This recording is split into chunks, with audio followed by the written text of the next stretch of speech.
Good morning, it's Pierre with the overview. So here's a tip for you guys. A lot of builders and a lot of people are installing LVT in the basements, okay?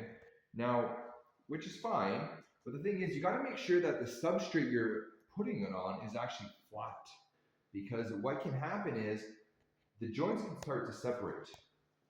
Now, as I'm walking across this floor, I'm literally sinking into the floor. So do you think this will get that durability that you would expect with a new build? Literally just going up and down. Hear that hollow sound?